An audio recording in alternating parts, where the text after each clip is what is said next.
All right. Good morning, everyone, and good evening to folks tuning in from the United States, and welcome to our book launch webinar featuring Dr. Blankenship's fascinating new book, The BurdenSharing Dilemma.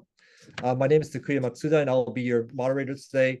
I'm a project researcher at ROLES, which is a relatively new university-based foreign policy think tank at the University of Tokyo, established in 2020. Today, we're excited to learn from Dr. Blankenship on his new book that just came out 2 weeks ago for Cornell University Press, entitled as The BurdenSharing Dilemma, Coercive Diplomacy and U.S. Alliance Politics. I actually have the book here on my Kindle. Just give me a sec to pull it out. So here's the book. Sorry, it's yeah. In this webinar, Dr. Blankenship will introduce the main arguments of this timely new book that touches upon one of the key questions that shape alliance politics that deserves particular attention, especially among U.S. allies, including Japan, which is obviously burden sharing. So now I would like to take the great pleasure of welcoming our guest today. Dr. Brian Blankenship is Assistant Professor of Political Science at the University of Miami. His research focuses on international security, international cooperation, and U.S. foreign policy. He was previously a Stanton Nuclear Security Fellow at the Council of Foreign Relations and the U.S. Foreign Policy and National Security Fellow at the Dartmouth College's Digi Center for International Understanding. Brian, thanks so much for doing this today. And without further ado, I would like to hand the floor over to Dr. Blankenship. Well, thank you very much, Takuya, for that introduction. Thank you for putting this together. I really appreciate you, ROLES, and the University of Tokyo for putting this all together and hosting me. I'm really looking forward to sharing my my new book with you all and hearing everyone's thoughts on it. So I'm going to share my screen really quickly. I have some slides. Okay. Okay, so I'm going to try to keep my remarks to within the 25-minute mark. I imagine there will be quite a lot of very good Q&A, so I want to leave as much time as possible for that. So as Takuya mentioned, my book is The BurdenSharing Dilemma. I'm Brian Blankenship, Assistant Professor of Political Science, and I'm here to talk about the issue of alliance burden sharing. Now, burden sharing is among the central questions of any alliance, right? Few issues are as important as determining who furnishes the cost of deterrence and defense in an alliance. As a result, debates over burden sharing tend to be quite contentious. They're also evergreen. Debates about burden sharing date back to the beginning of any alliance. U.S. alliances are no exception. The reason that burden sharing is so important, but also so contentious, is that, well, the reason it's so important is that burden sharing is what allows alliances to deter and defeat adversaries without any one member having to do it alone. Right? If you are a country facing a foreign threat of some sort, you basically have two options for self-defense. One is do it yourself. If you can't do that, or if doing so is too expensive, you can rely on allies. And that's where burden sharing comes in. Without adequate burden sharing, you risk either not having enough collective military power to defeat adversaries, deter them, or you risk straining any one member's resources, or you risk the alliance just having a lot of cohesion problems, right? If an alliance, fails to get adequate contributions from enough members, that's going to create a lot of friction in the alliance and create fertile ground for adversaries to drive a wedge through the coalition. Not surprisingly, then, burden sharing has been at the top of a lot of presidents' foreign policy agenda, particularly as it relates to alliances. Now, most folks probably have top of mind Donald Trump, who, as president and as candidate, really emphasized burden sharing in a way that few other political figures have in recent memory or further back memory.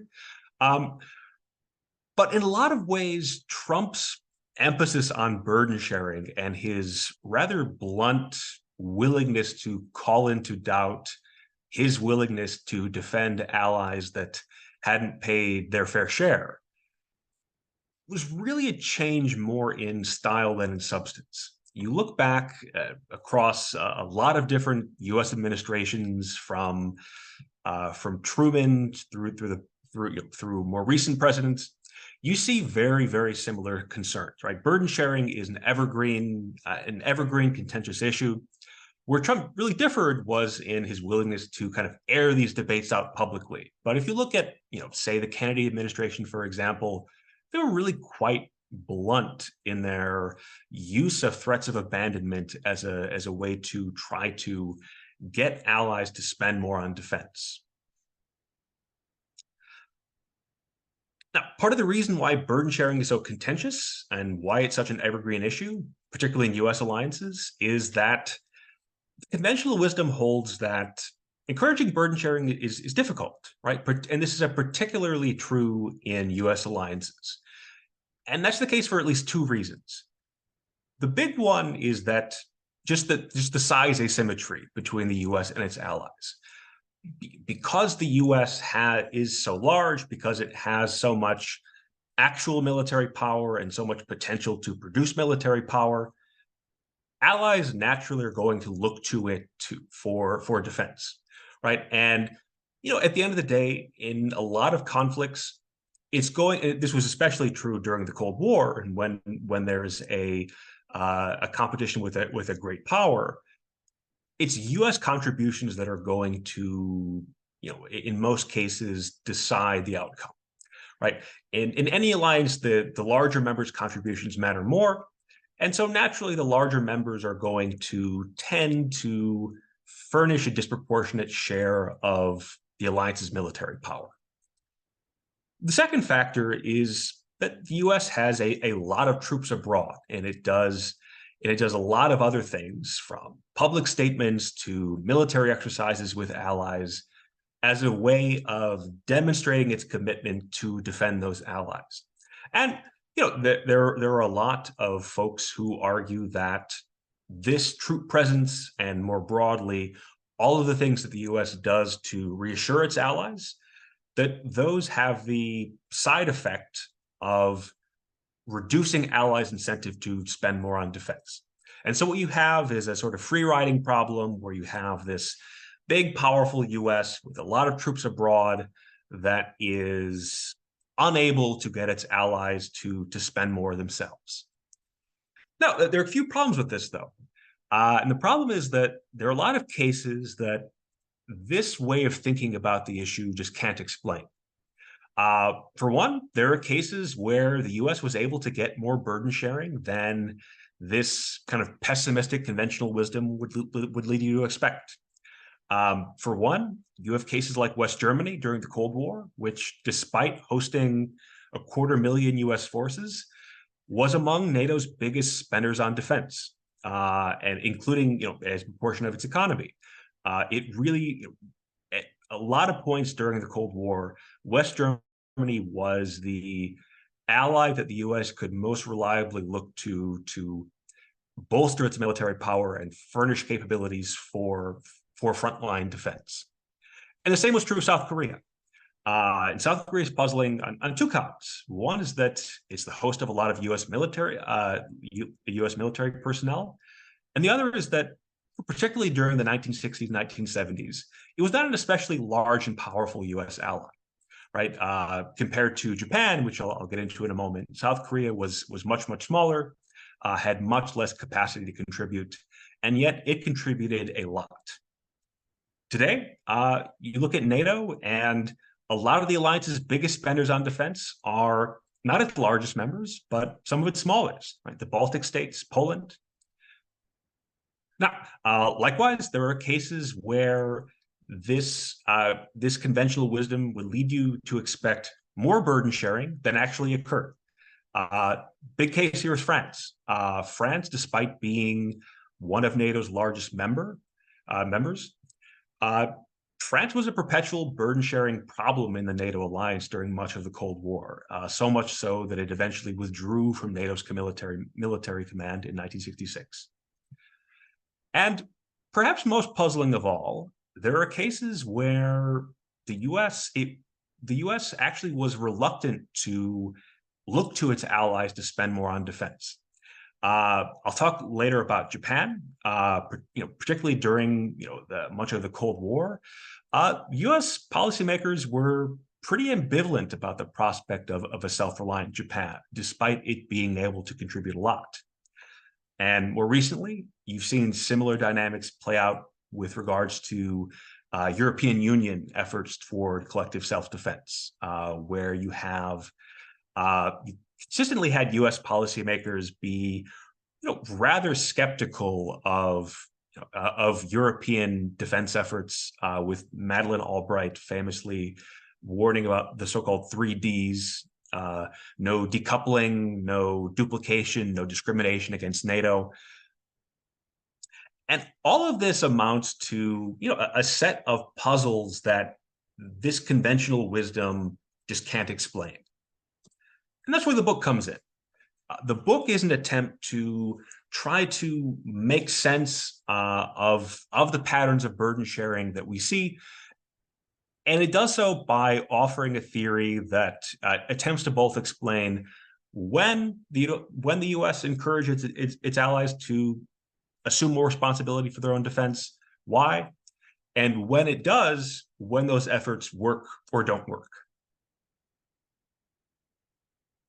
So the argument in a nutshell is that U.S. efforts to solicit burden sharing are shaped by what I call the burden sharing dilemma.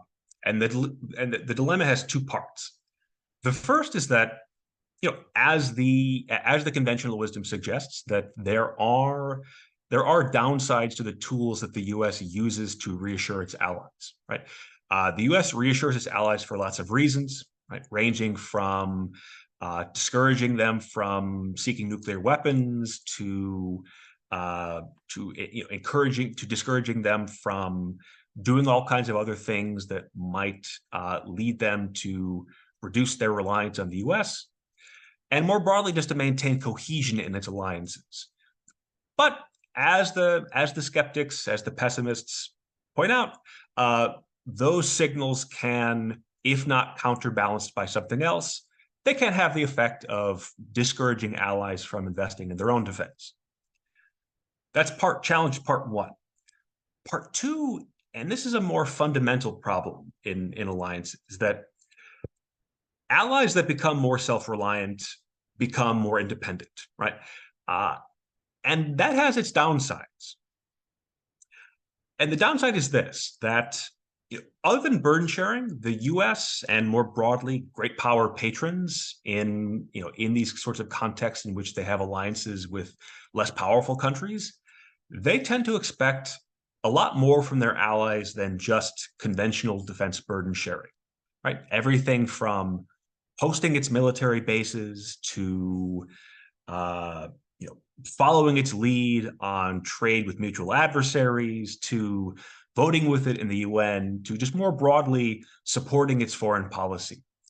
And to the extent that allies become self-reliant, to the extent that they burden share enough, they don't need the US as much. And so their incentive to follow the patron's lead declines. Now, I argue that the patrons, like the US, tend to manage this burden sharing in two ways. The first is what I call conditional pressure. That is,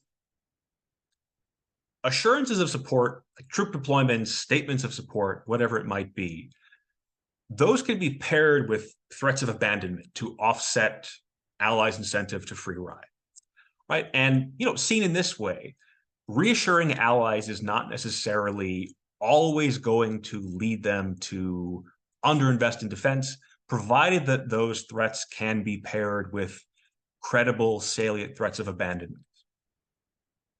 Second way is by encouraging burden sharing only selectively, by trying to essentially strike a balance between, on the one hand, the need for collective military power, On the other hand, the risk that allies will become more independent. Now, essentially the argument, the theory that I build can be summarized fairly succinctly, and it's essentially twofold. My basic prediction first is that a patron is more likely to encourage allies to burden share when its need for collective military power outweighs the risk of allied independence, and its efforts are more likely to succeed to the extent that it has a credible, salient threat of abandonment. In turn, I focus on three variables that can explain variation both in the incidence of U.S. burden-sharing pressure and in that pressure success or failure. And these can explain variation both across allies as well as over time. The first of these is allies' latent military power. Now, by latent military power, what I mean is the resources that the ally could convert into military power, right? And here I'm primarily talking about the size of the economy and the size of the population, right? So typically, allies that are wealthier and that have more people have more capacity to invest in self-defense. Now, latent military power presents something of a dilemma. On the one hand, the smallest allies, they don't have much to contribute, right? If you take a country like Iceland or Luxembourg, right, in NATO, these countries, even if they spent all the GDP on defense and conscripted everyone, their contributions would not be all that decisive, right? And so, the benefit of really pressing them to assume more responsibility for their own defense, the return is not that great. On the other side of the spectrum, larger allies, the largest allies, they have a lot to contribute, but in contributing, they pose risks for the alliance. And that risk is that, they can become quite independent. And so what I expect is that you have this sort of U-shaped, or rather inverse U-shaped relationship between allies' latent military power and the amount of burden-sharing pressure that a patron puts upon them. So in other words, you're likely to see the maximum amount of burden-sharing pressure among allies that are in the middle, right? The allies that have sort of moderate latent military power. Second variable is the threat environment. This one is fairly straightforward. Threat tends to increase the need for defense capabilities, right? Both for allies themselves and for the alliance as a whole. As a result, what you're likely to see is that the patron is more likely to accept the risks of burden sharing when the threat environment is high, simply because the need for collective military power is higher. And so you're likely to see more patron burden sharing pressure when the threat environment is more severe. And that pressure is also more likely to succeed because the threat environment also makes allies more dependent on the patron's protection, makes them more susceptible to its threats of abandonment. And so essentially what you're likely to see is that US conditional pressure is more likely to work when the threat environment is more severe. Now, before I get to the third variable, I want to pause for a moment to kind of say a few words about what these two variables look like when they're put together. Now, what you have here is a sort of a 3x2, more so than the traditional political science 2x2, because the effective latent military power is nonlinear. I use a 3x2 here. Now, I won't go through every single one of these cells, but the basic trend is this: that allies in a more benign threat environment, so these are allies on the right side of the table here, they tend to face more burden sharing pressure, and that burden sharing pressure tends to be more likely to succeed than those on the left. Now, when you go from top to bottom on the graph, when you go from high latent military power to low latent military power, folks on the very top and on the very bottom tend to face less burden sharing pressure than those in the middle, right? So that in many ways, the sweet spot for burden sharing are those in this sort of left middle cell here, this favorable, what I call the favorable bargaining cases. These are cases where the stars align, right? These are cases where the ally is under threat and it's moderately sized. And so the patron's going to have no reluctance in encouraging that ally to contribute as much as it can. Contrast that with, say, the upper right cell here, which I call grudging cheap riding. These allies are very large, but their threat environment is not as severe. And so what you're likely to see in those cases is, despite those allies' size, they're likely not going to contribute all that much in defense. Now, they might contribute in other ways, right? It could be in foreign aid, it could be in other ways, but in defense, you're likely to see a lot of reluctance in the patron's burden sharing pressure. I highlight those two cells because I'm going to talk later about the Japanese and South Korean cases, and that's where those two cases fall, is in the favorable bargaining and the grudging cheap riding cells. Now, third variable, is the amount of resource constraints the patron is under. A patron can face resource constraints for a lot of different reasons, right? It could be political, right? Facing demands from public opinion or from elites who want to cut costs, who want to rein in the costs of the patron's military commitments. Could be from material factors, right? An ailing economy, the cost of foreign wars, the size of the national debt. Regardless of the source of patron resource constraints, when the patron faces constraints on the resources it can commit to its allies, it's likely to look to allies to contribute more themselves. And those allies are likely to do so because they're more likely to believe the patron's threat of abandonment. So what I do in the book is I basically look at 4 case studies: South Korea, West Germany, Japan, Iceland, as many as I could, given space limitations, to fill as many of the cells as possible in the 3x2 I showed. Now, I don't have time to talk about all of these cases, but I will draw a bit on the ones I don't talk about at the very end. But I'm going to focus primarily here on the Japanese case and on the South Korean case.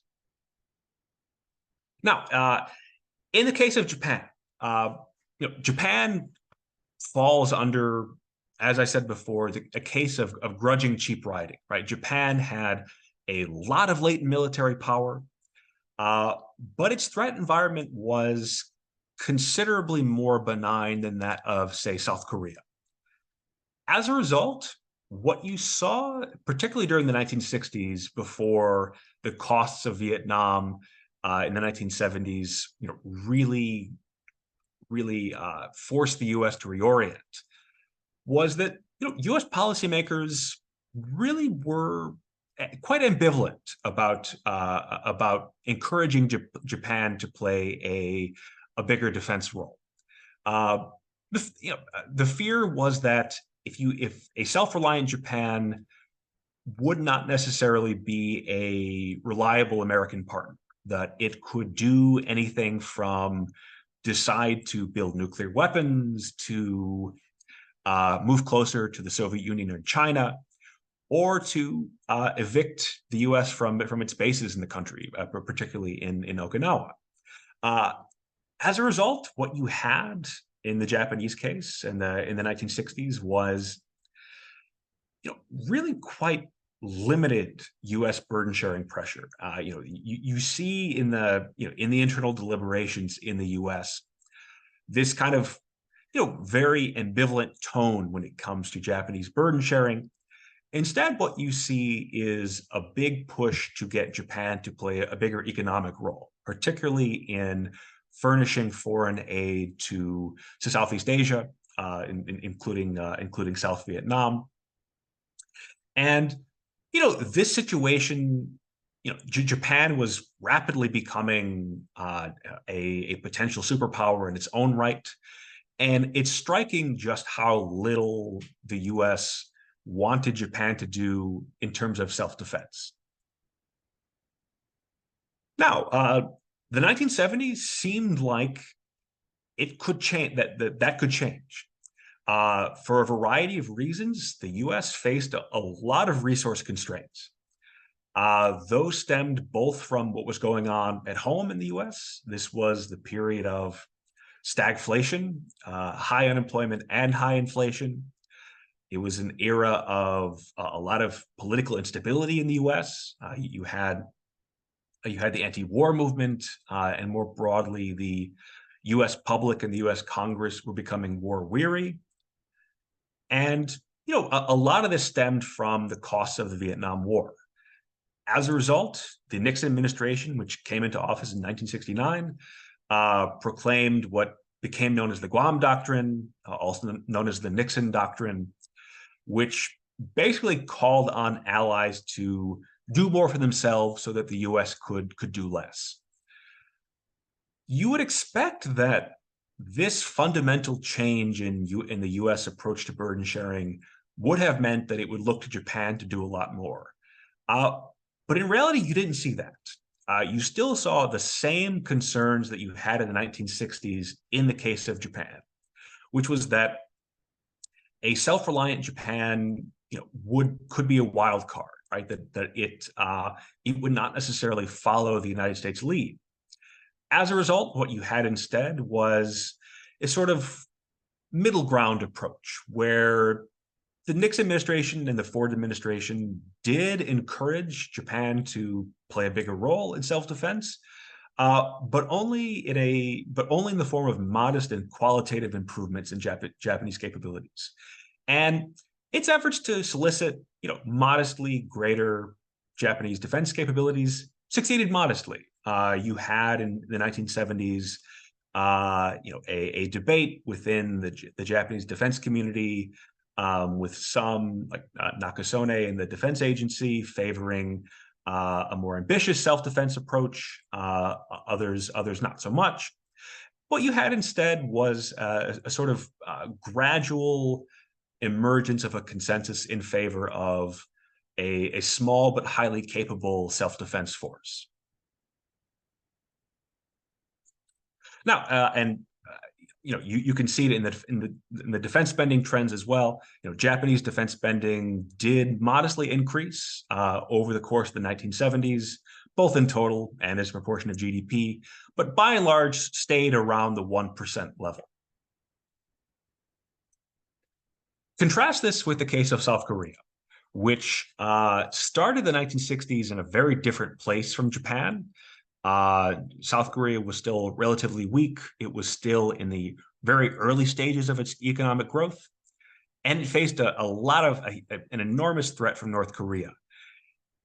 As a result, in the early the 1960s, South Korea was, fairly low latent military power, but also high threat environment.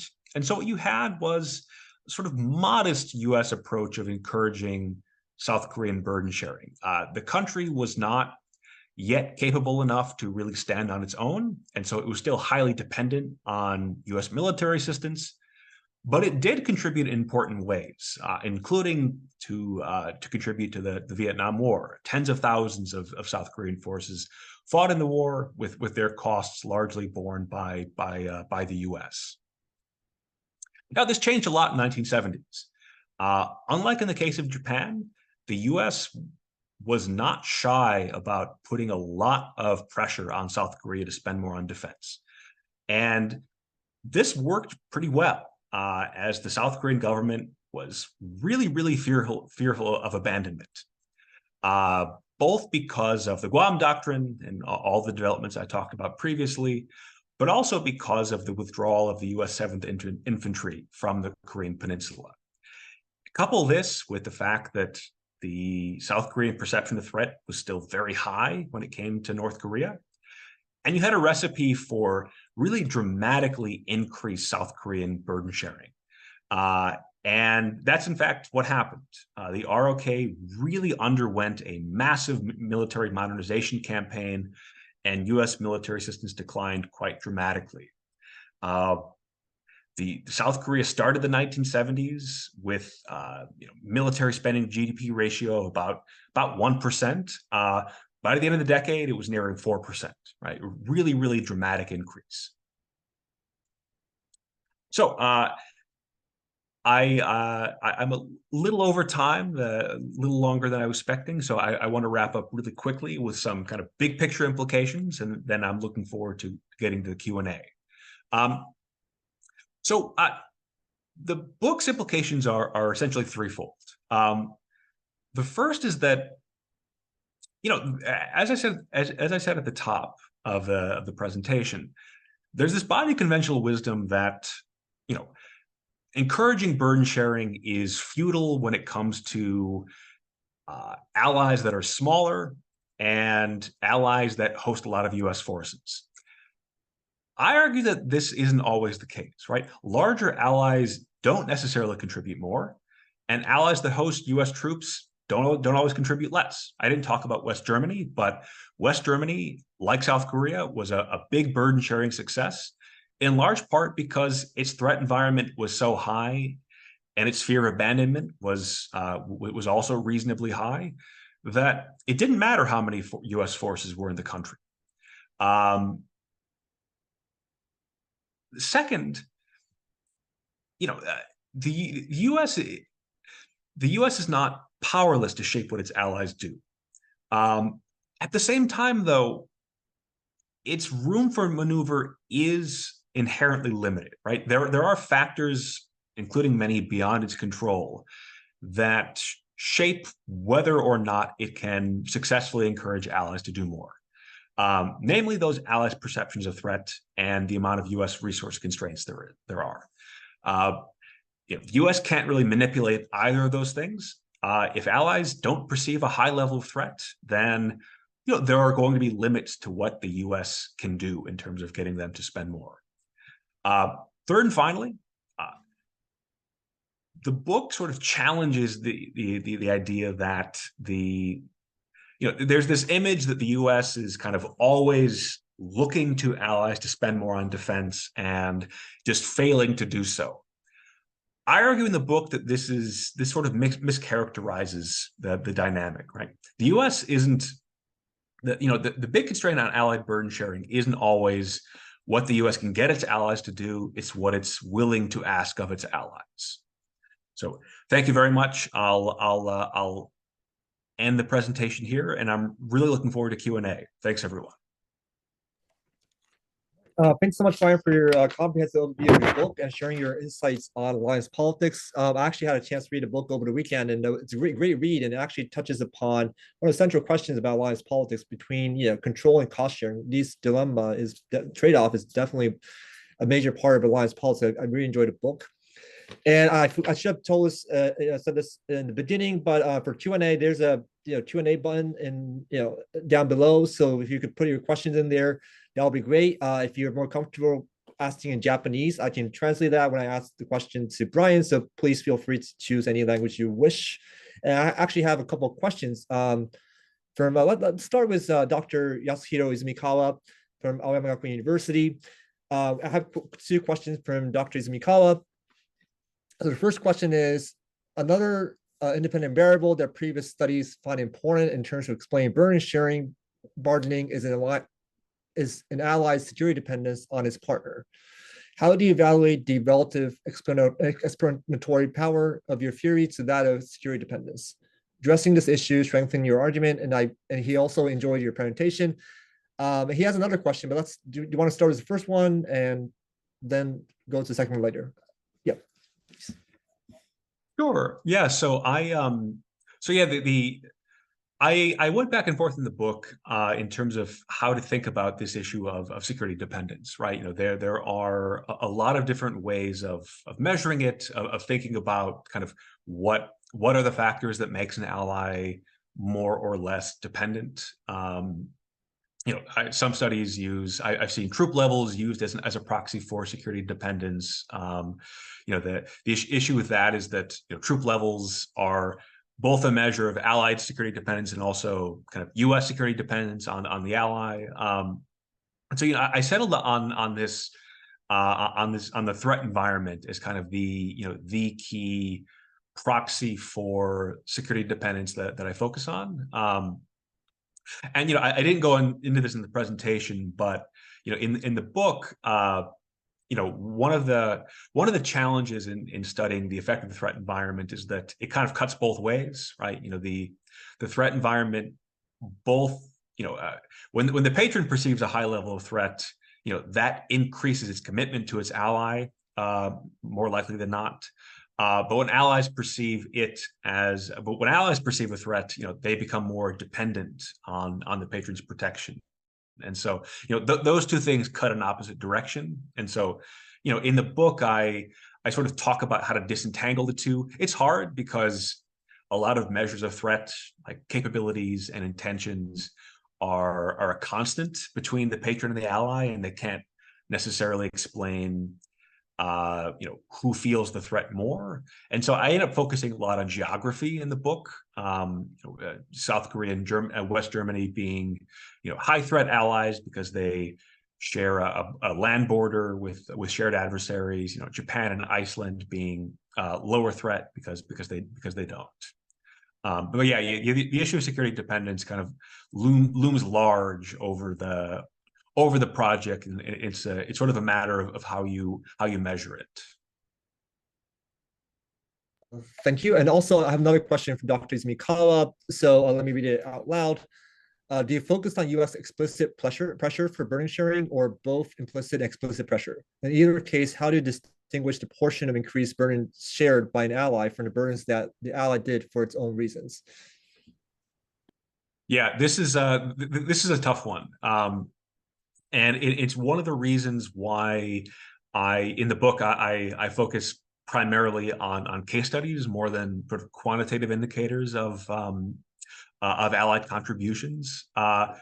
Because, when you look in the aggregate, it is always hard to know, what are contributions that the allies would have done, absent pressure versus, what is it doing because of patron pressure. And what I try to do in the book, in the case studies, is to very explicitly focus on cases where the U.S. solicited burden sharing, and try to evaluate how much of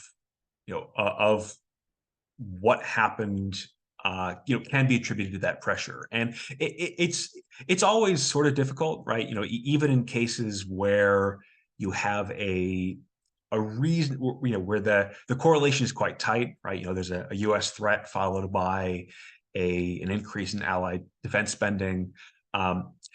It's hard to know really for sure. But looking at the documentary record, you can get a sense for what considerations were being weighed. You can also look and see, if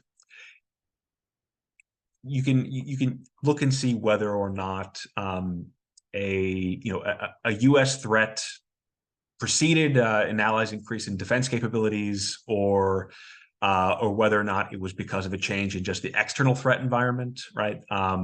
In cases where the threat environment didn't change, but allied contributions did change, then that could be an indication of that the threat was what was driving things. Now, the issue of explicit versus implicit threats is in some ways a tougher problem.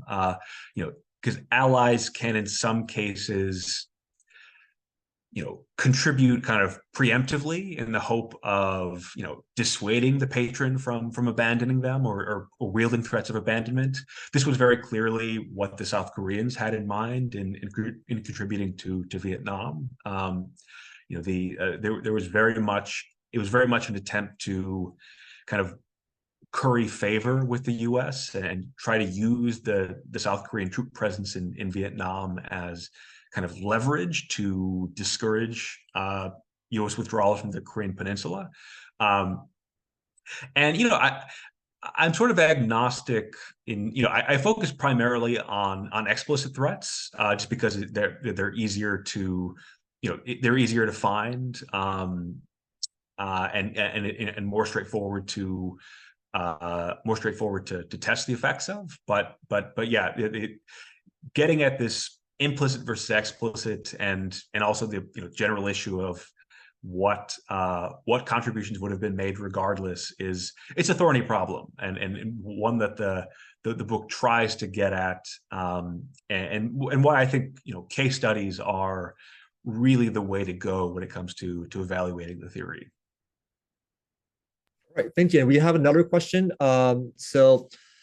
Australia had also dramatically changed its policy regarding burden sharing in the U.S. between before in 1972, which the Labour Party took over the administration. Does the book have any implications with reference to Australia?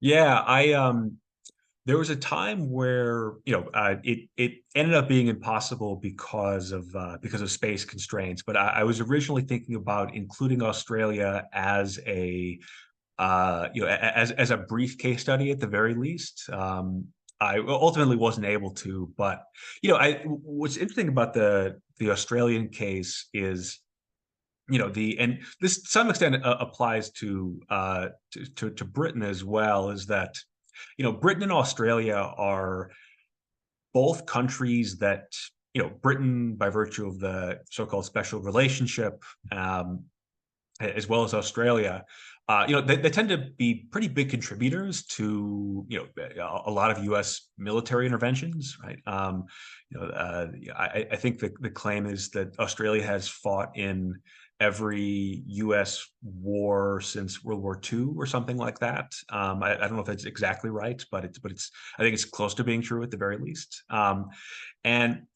so you would think that given that Australia's threat environment is nowhere near as severe as, say, South Korea's, that that seems kind of puzzling, right? And it is to some extent, but what I mean, the 1970s are a good illustration here, where the U.S. is often lucky enough to receive a lot of Australian help.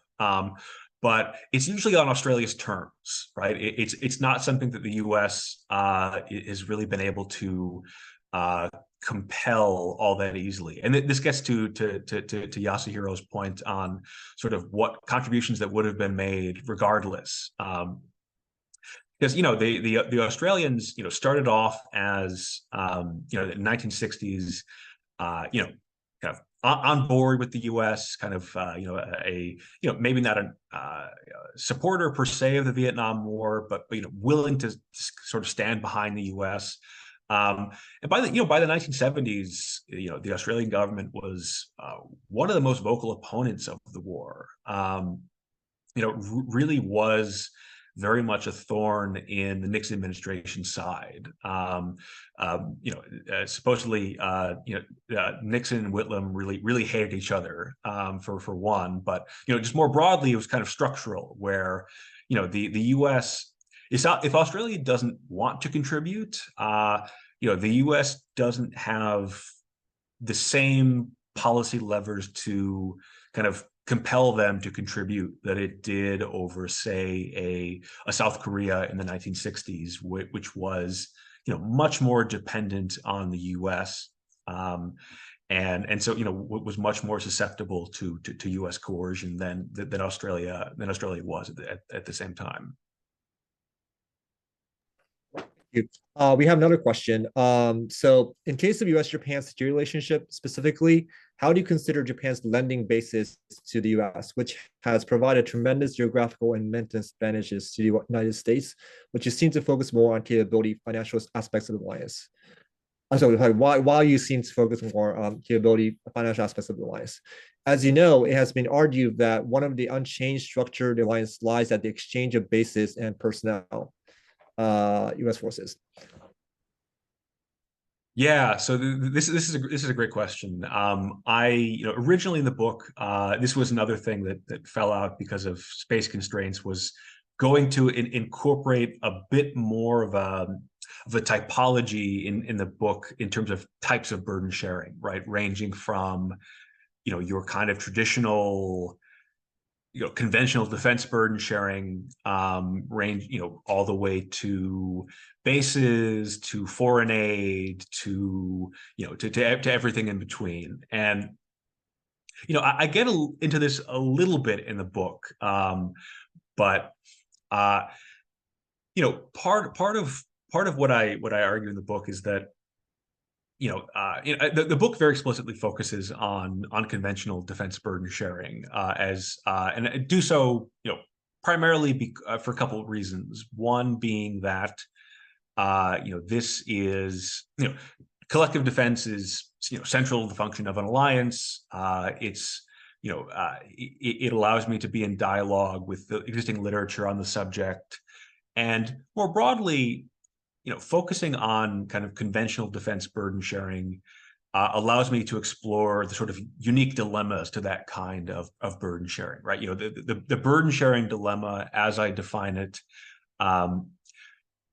really applies primarily in conventional defense burden sharing. It doesn't apply so much in the context of say foreign aid or basing, or even contributions to foreign military interventions like Vietnam, Iraq, Afghanistan, and that's sort of a roundabout way of getting to your question. But in the book, what I argue is that in cases where allies are either too small or too big, the U.S. often turns to these sorts of non-military contributions as sort of burden-sharing outlets, right? And so, Japan being a great example here, where because the U.S. was so concerned about Japanese defense self-reliance, it instead turned to encouraging Japan to contribute in other ways, right? Including economic, including in terms of military bases. And so, that's Japan on the one end of the spectrum. On the other end of the spectrum, you have countries like Iceland, which I look at in the book, but didn't talk about in the presentation, which had sort of the opposite problem, which was that it wasn't so big that its contributions were looked at skeptically. It was that it was too small, and so instead, what the U.S. looked to Iceland for was primarily basing rights. The U.S. presence at the airport in Iceland, particularly during the early part of the Cold War, when kind of before U.S. nuclear capabilities grew in their range and could be fired from the U.S.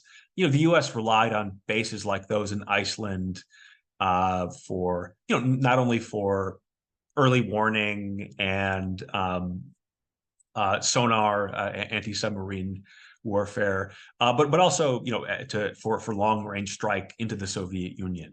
And so these sorts of non-military contributions don't play a primary role in the book, but I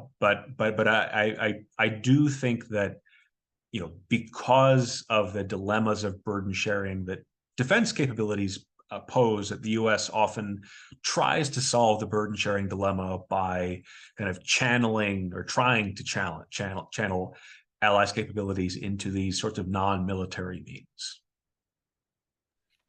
Thank you so much. We have two more questions that in respect to time, I think we can just read those two out loud in one go, and then if you can answer them, that'll be great. So the first question I have here on the list is, thank you for a great presentation. I'd like to know how you evaluate and measure the burden that a protege pays for the United States. I think burden in alliance politics both includes tangible aspects such as spending more defense budgets, and intangible ones like political diplomatic support. How do you measure and contextualize such intangible aspects of alliance burden sharing in your theory and book?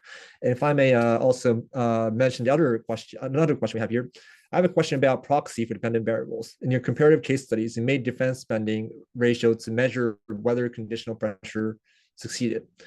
I guess that there may be alternative measures like military bases or close consultations with U.S. officials. Do you have any idea of adding up more proxy dependent variables, whether qualitatively or not? Also, can your theory be extended to so-called like-minded countries? I'm curious to know the external validity. Thank you.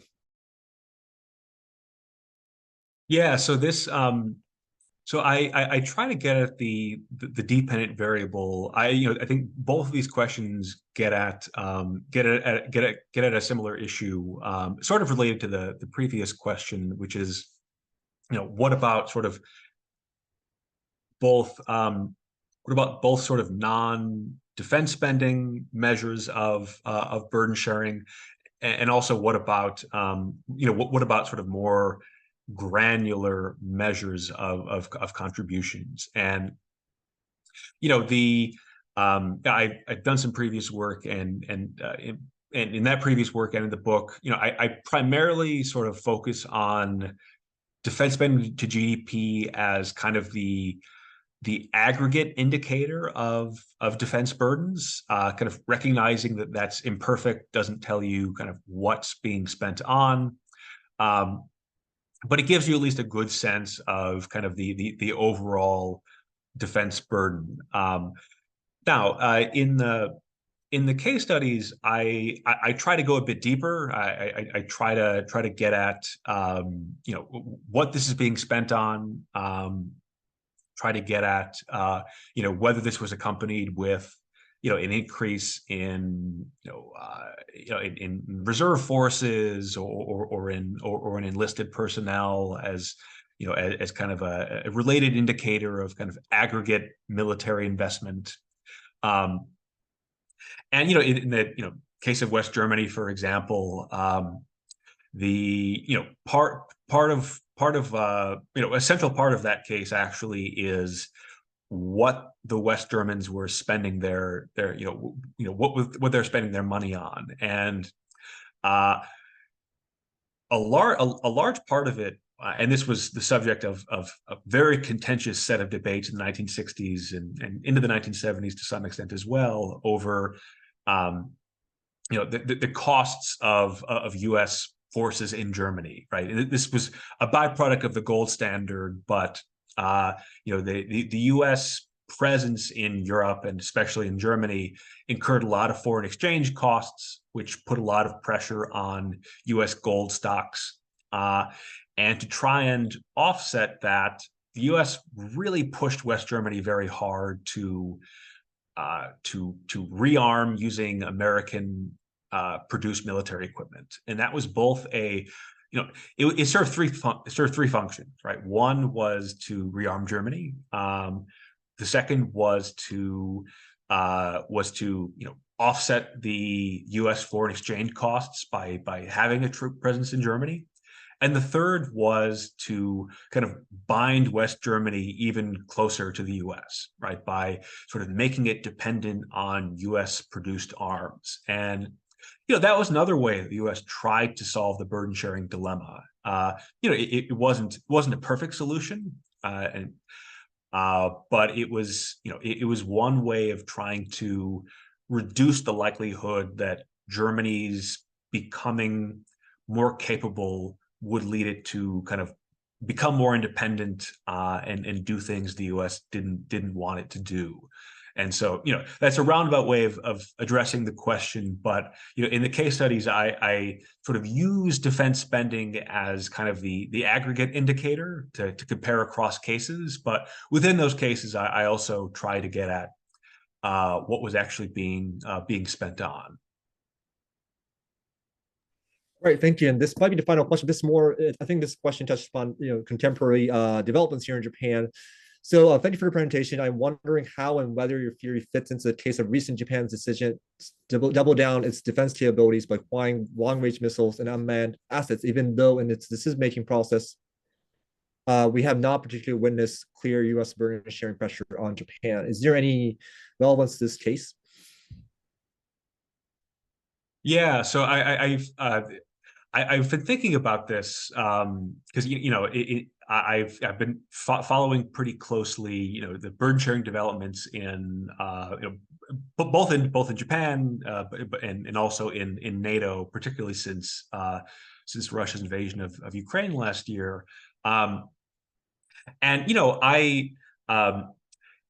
It's always hard to sort of kind of getting to this with the what the questioner was getting at in terms of has there been explicit U.S. burden sharing pressure on Japan that might have caused this this sort of doubling down on defense capabilities and this defense review.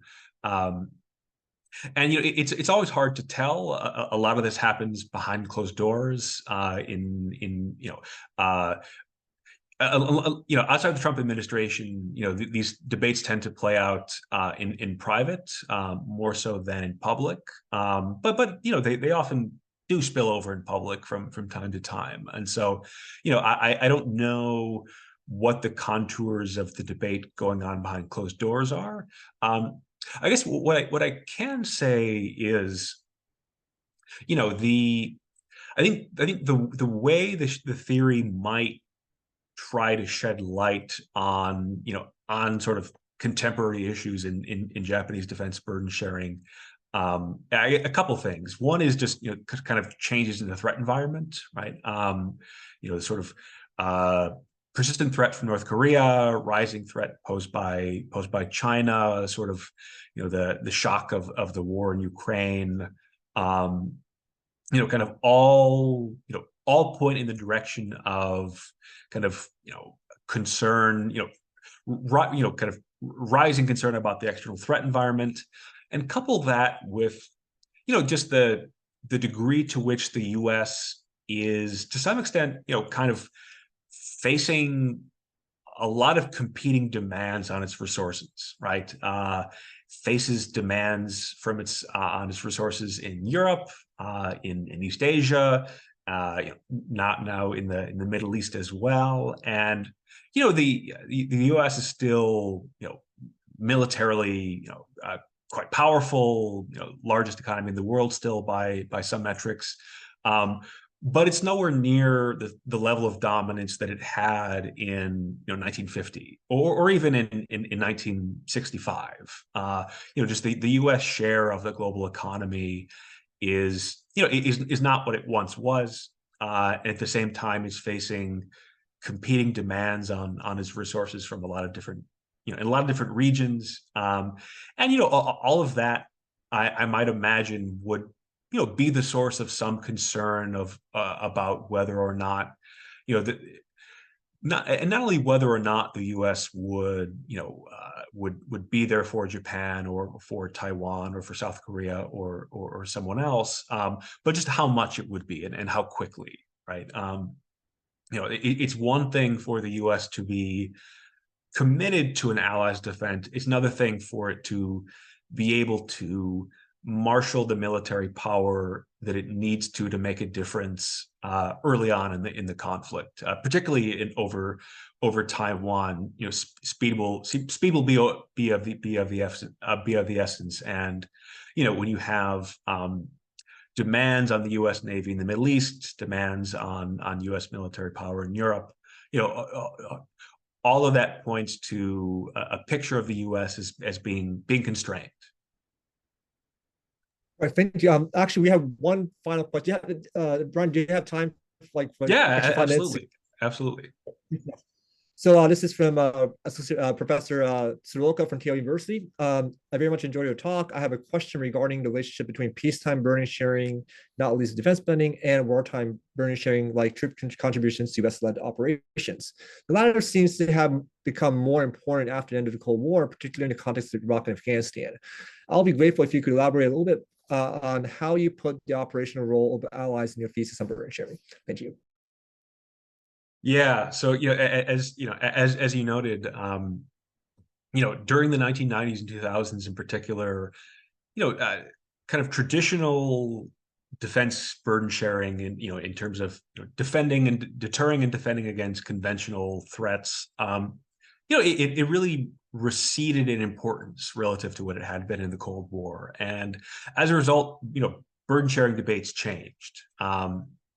In some ways, the end of the Cold War, it changed the calculus of the burden sharing dilemma, right? Whereas during the Cold War, the threat posed by the Soviet Union made it essential to really encourage allies to have, to beef up their military capabilities, particularly in the case of Germany, which was in some ways the most contentious case. After the Cold War was over, you didn't have that same level of pressure, and so the U.S. turned to allies for other things, and chief among them being troop contributions, financial contributions to interventions in Iraq, Afghanistan, Libya, and just more broadly, kind of support for the U.S. global war on terror. And the theory, as I present it in the book, is not designed as much to explain that kind of burden sharing. In part because the dilemma for that kind of burden sharing isn't as severe, right? It's an ally that contributes forces to an ongoing military operation, like Iraq and Afghanistan. That ally doesn't then become more independent and self-reliant, right? But if it boosts military power, which was much more the concern in the Cold War and more so today, then that does present that sort of dilemma. And so, I don't focus explicitly on troop contributions in the book. I talk a little bit about South Korean troop contributions, in part because the weakness of South Korea's economy was such that the U.S. couldn't really ask South Korea to defend itself in the 1960s, but what it could ask South Korea to do is to contribute people. South Korea had, in some ways, the U.S. had a lot of money and constraints on its people, and South Korea had the opposite problem, right? It had people, but it was it's sort of lacking in the ability to finance its military. And so, the sort of bargain was South Korea would contribute to Vietnam, the U.S. would, maintain a modest presence in Korea, and the U.S. would sort of furnish the financial furnish the financial costs of the South Korean deployments in Vietnam. Now, I think the theory can shed some light on those kinds of contributions. For example, you might expect that allies that are, in a more severe threat environment might be more susceptible to U.S. pressure to contribute to military interventions. And indeed, you see a sort of curious pattern where, particularly when it comes to Iraq, a lot of the most outsized contributors were countries like Poland and South Korea and the Baltic countries, right? These are countries that were, really looking to the U.S. For support, and one could imagine that the calculus was, at least in part, that this was a way to kind of buy some goodwill with the U.S. And I think in the Baltic countries and Poland, it very explicitly was. This was kind of right after Poland got NATO membership and right before the Baltic countries did. And so I think the theory can shed light on on this kind of burden sharing, not as much as with conventional military burden sharing, but there's still some insights, I think. All right, thank you so much. So thank you everyone for your great question and contributions. I think it was great discussion. And most importantly, thank you so much, Brian, for taking the time to speak with us about your fascinating new book. It's a great book on, one of the important questions of alliance politics. So please go out there and buy the book. It's definitely worth your time. And thanks so much for your time today. And thank you everyone for coming. And I hope everyone has a great day. Thank you. Bye-bye. Thanks everyone for coming. I really appreciate it. And thank you very much for hosting.